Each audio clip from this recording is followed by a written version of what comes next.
I want to say that all of the males in the family and close friends of Doug are all wearing one of Doug's ties.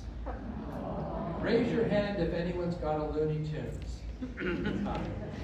Yeah, I thought I recognized that guy. Well, that's a wonderful honor. And I said to Carrie, well, did any of the girls say they wanted to wrap one around their neck? Like a scarf? No.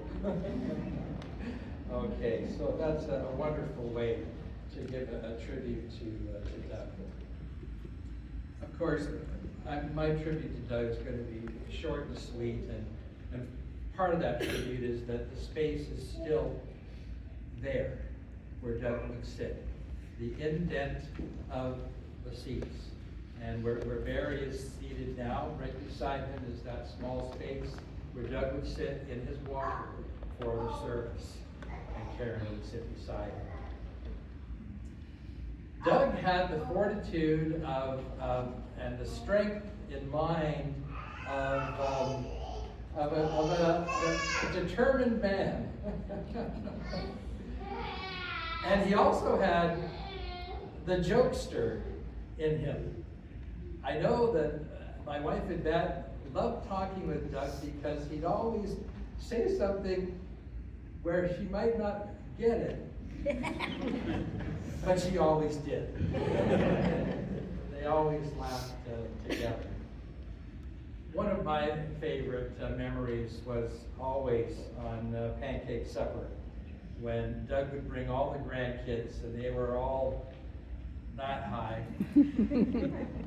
Isabel is now. And Doug would walk by the kitchen, I'd be flipping pancakes, and Doug said, Father Jeff, Isabella told me something. I said, really? What did she say?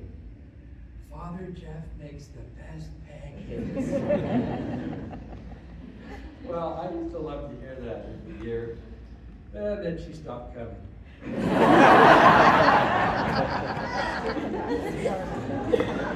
Like my kids' church. Right? I know. So, Doug was a person who engaged with the life of others. And he was a person who was here so that he could engage with the members of the parish. And that's what endears Doug so much to my own heart, Karen. And he made you do all the work, I know. In the life of the parish. On his behalf, too. So I know he had some pretty good friends, male friends here in this parish. And of course, Karen and Doug made many friends here as well. But there are three friends that are going to come now and share some thoughts about their friend, Jeff and Regan and Norm. Norm is the honorary member of St. Francis for forever and a day. He used to belong to White Oak Presbyterian Church. Come on up, guys.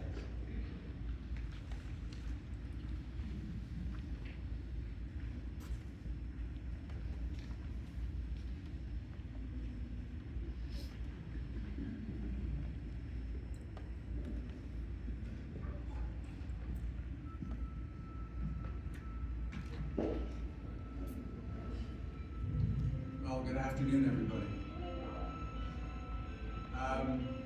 For some time now, Doug, Norm, Regan, and I have been participating in a model trains Zoom group.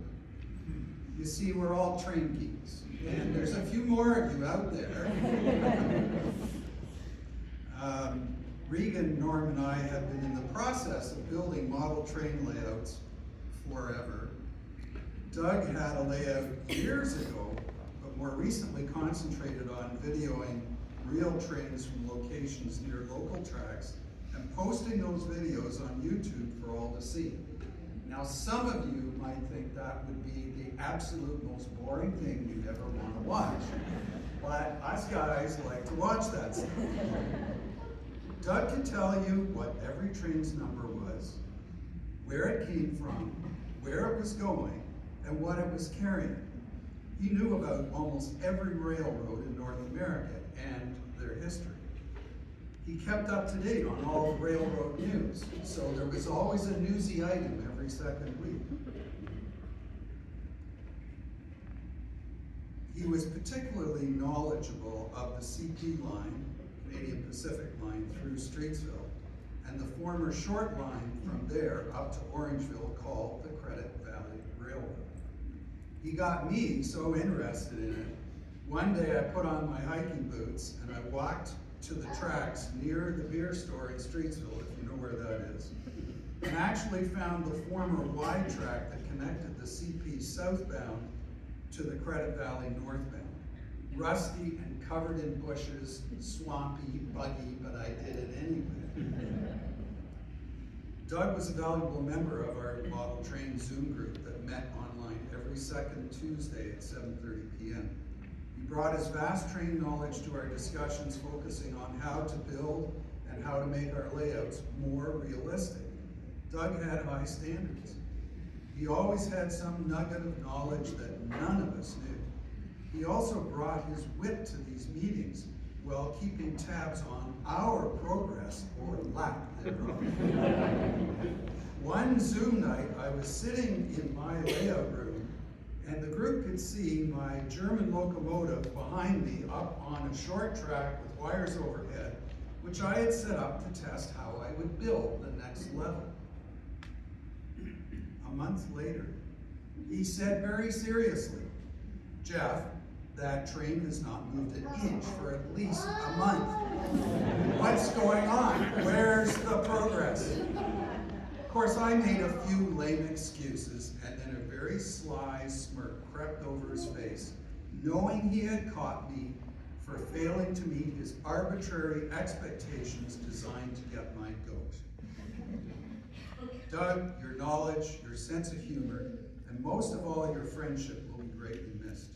Thanks for including us in your life journey. So here's a salute to Doug.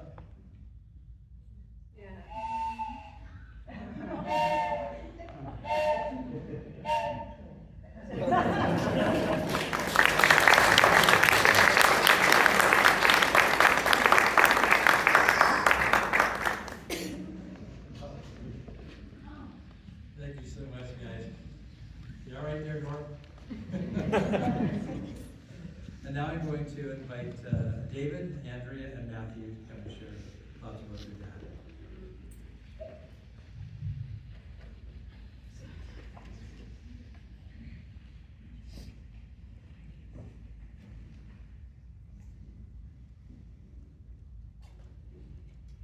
Before I share a few memories, I just wanted to take a moment to mention something that feels kind of appropriate today. The weather is a high of 29 without humidity. It's cloudy and there's a chance of rain. And today is June 21st, 2025. It's the summer solstice, the longest day of the year. Here in Mississauga, there will be 15 hours, 26 minutes of daylight.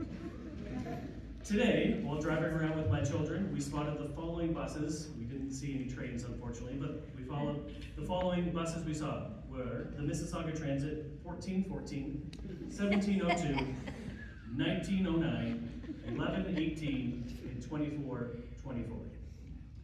The reason I mention this is that for as long as I can remember having email, my dad sent out a daily weather or news update of this type. Sometimes it was just the forecast, other times it was a quirky headline or a train picture. Actually, most of the time, a train picture. But every day, without fail, it arrived. And no matter where I was in the world, how far away, it made me feel close to him. That small message said in its own quiet way, "I'm here and I'm thinking of you." In 2015, we took a whole family trip to Walt Disney World.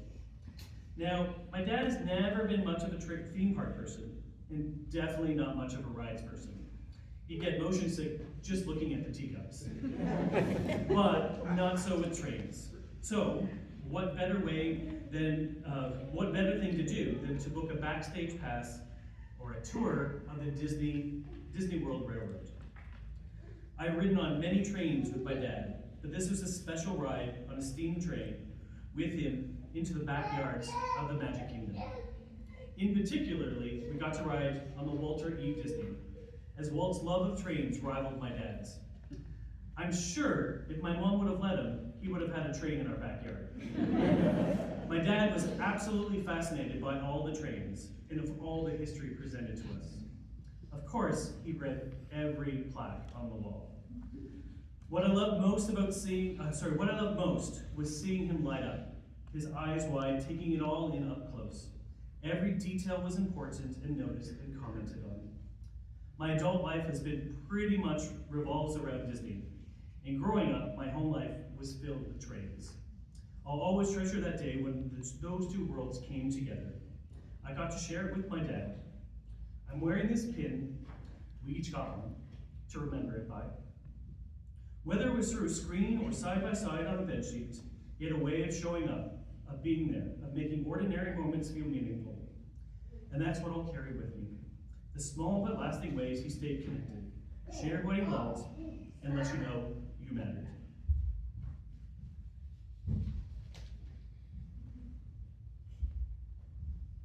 My dad was a kind and patient man who loved his family fiercely.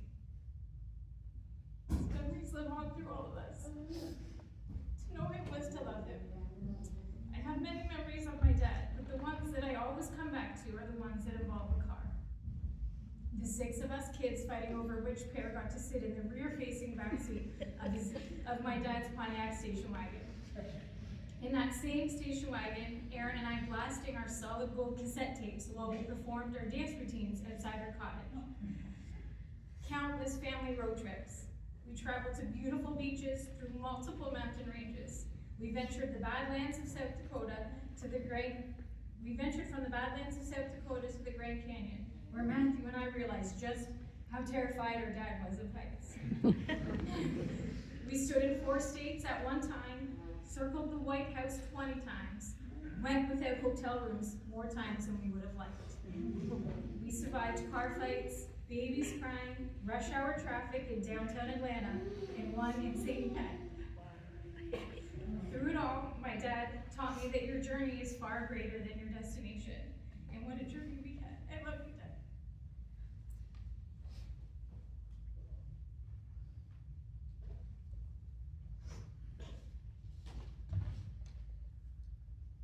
When I think of my dad, I think of train watching. On weekends, he'd take me out. We'd start breakfast, probably Tim Hortons, maybe McDonald's. Then we'd head to Halton or Guelph Junction, chasing trains all around the GTA. But it wasn't just trains. It was all kinds of transit. You know, we'd go downtown just to ride buses, streetcars, the subway. Dad was always a big fan of riding a rocket. Our trips sometimes included museums, special chartered rides, even a visit to Steamtown in Scranton, Pennsylvania, long before it was famous in the office. I remember visits to different parts of Ohio, Illinois, chasing trains whenever I visited him while he worked in Schaumburg. We even saw Horseshoe Curve, which is kind of a big deal in the train community. One story we always laughed about happened during our trip to Pennsylvania. We left really early in the morning, and I fell asleep in the car. When we got to the border, the guard asked Dad to wake up his daughter. Because, surprising, I had long hair. We got a lot of mileage out of that joke over the years. We shared our loves of trains through his model railroading too. I was fascinated by the landscapes and the design of it all. He even got me my own N-scale set when I was a child. I didn't stick with it. I took my hobbying in a bit of a different direction, building toy soldiers and monsters. But he always encouraged me. He understood passion, and he taught me that if something sparks joy in you, you hold on to it. He loved trains from the time he was a little boy, and he never let go of that love. Watching him share it with his grandkids, taking them on the same trips, same streetcar museums, same subway rides, that all meant a lot. I learned a lot from my dad about family, about pursuing what you love, and about the joy that comes from curiosity. We talked about so many things on those trips, so many random factoids. Before Google, there was Doug. He loved talking about hockey, baseball, and just about every other sport. But above all, it was always trains. So that's how I'll remember him. A man who loved his family and loved his trains.